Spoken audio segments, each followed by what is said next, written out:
So right out of the gate, I just want to go right to the root of things. Like right now, what is your take on the big picture perspective? What is taking place right now, and what is the agenda? Well, I've been writing about technocracy and speaking about it for a number of years now, as you know, and about globalization in general for decades. The thing that I talk about most is technocracy right now because I believe that is and has been the major uh, thread of history leading up to where we are today.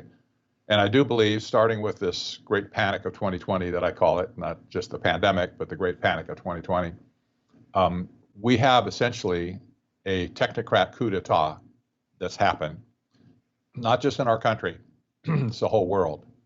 And the seriousness of this whole thing is just so immense that it's hard to get your head wrapped around it. And I'm sure some people are going to be watching this thinking, what are they talking about? How could this possibly be? But the whole world right now is laboring under the same issues that we are laboring in our country. That is the great panic of 2020. And aside from the physical virus part of it, we just kind of put that aside for a bit. The reaction to it and the control mechanisms that have been set in place since then indicates to me that the technocrats who were pushing technocracy globally have finally succeeded in springing the trap on the entire planet. And in the process, they've shut down the entire global economic system.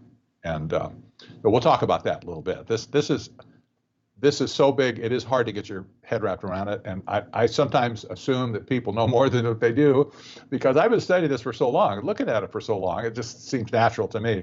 So I really want people to understand this and get a grasp of what's going on globally because it does affect us.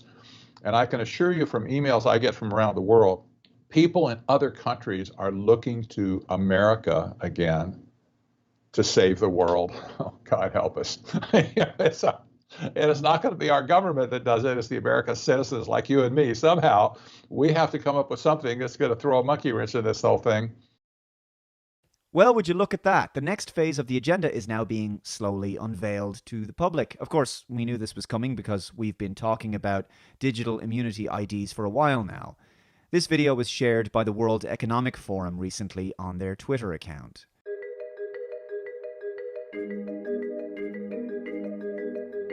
So they're going to tell us how this CovidPass app will help to revive global travel and large events during the pandemic. So no going back to freedom until you conform to this new abnormal world of tighter top-down control.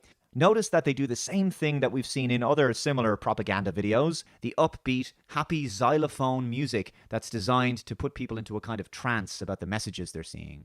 So here's the new dystopian world. A woman at the airport screening, she hands in her passport, she's got a mask on, and the two people behind her in the queue, they also have masks on. One of them is wearing a face shield, because people are easily controlled by media propaganda, of course.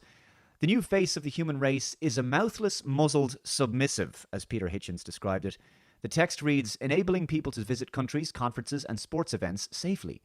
They already can, thanks to the power of the human immune system and herd immunity, but apparently now we're all supposed to be enslaved to our fear of disease and germs.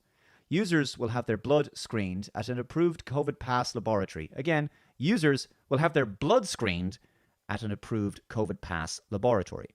So now they literally want your blood. Again, the technocrats behind this crisis have forced the populace into compliance with masks. You can't get on public transport or go to the grocery store without them in some places. Then the slippery slope leads to you can't travel or attend public gatherings without a health passport identification system of some kind.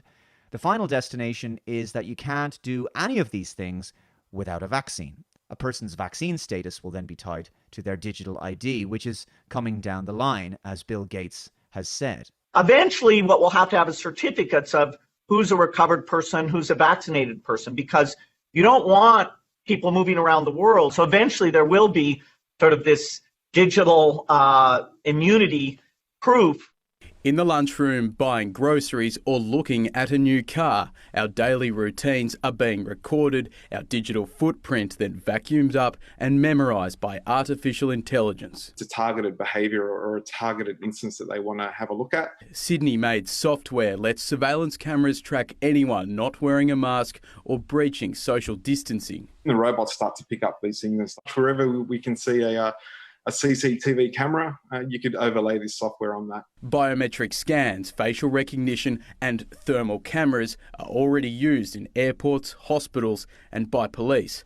Bluetooth tracking has been brought in to department stores. To really sort of make consumers feel as safe as possible. Sydney has one of the highest rates of surveillance in the world, with 12 cameras per 1,000 people. Civil libertarians say we're at risk of having too many cameras, but the hope is they'll be used to save lives. COVID has really acted as an accelerator. Contact-free facial recognition is being used to sign into weekend sport and by the film industry to track close contacts. We can import databases which marries up to photos, so the implementation is very quick and easy. A legacy of life-saving technology likely to be with us forever. Hayden Nelson, 7 News. Aside from the physical virus part of it, we just kind of put that aside for a bit. The reaction to it and the control mechanisms that have been set in place since then indicates to me that the technocrats who were pushing technocracy globally have finally succeeded in springing the trap on the entire planet. And in the process, they've shut down the entire global economic system.